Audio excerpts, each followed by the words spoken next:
Everybody, this is part 2 of my definition of the word Apastle and even Chief Apastle.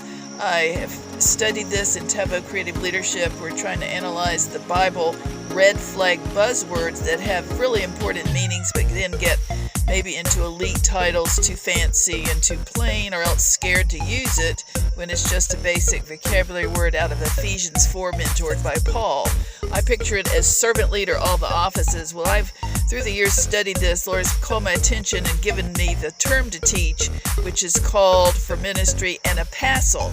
An Apastle means that is a work planner called by the Lord, him or her, black, white, or brown.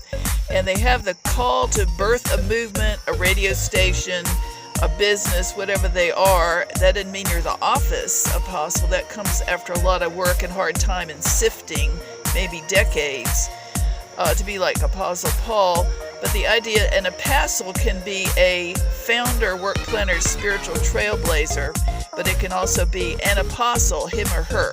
So therefore, if they're an apostle and a pastor, the overseer, lead pastor, the training pastor, then that way they would have to be able to delegate. And I find as an apostle, a chief apostle, that means a writer, a teacher of a movement, whatever this is that God wants. I find it is harder to delegate and be everything, and yet as the founder, you're responsible. So you have that feeling that you're, almost guilty for not having more people to do it. And I don't know, it's a lot of responsibility, but it's also fun. It's a lot of work, a lot of hearing God. But the definition of an apostle, because I've known other apostles that really were not pastors. That's the issue. Some people are thinking they're pastors when they're really apostles, and the apostles may be multifaceted like this one and do a lot of different kinds of really good things with many giftings and talents.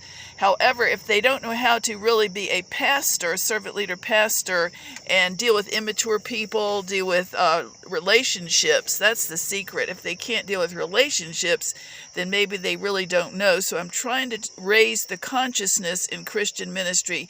Yes, you can use the word apostle, just don't make it some kind of slave master, overseer like they've done.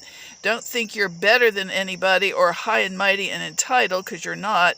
I prefer, when I use the word chief apostle and apostle, I use it in lowercase letters like Apostle Paul, an off-scouring of the world in ministry. My particular off-scouring of the world is fine with me. I am comfortable with more with that because of the elite connotations and the stigma attached to that out there today. I'm a off-scouring apostle to the mega celebrity television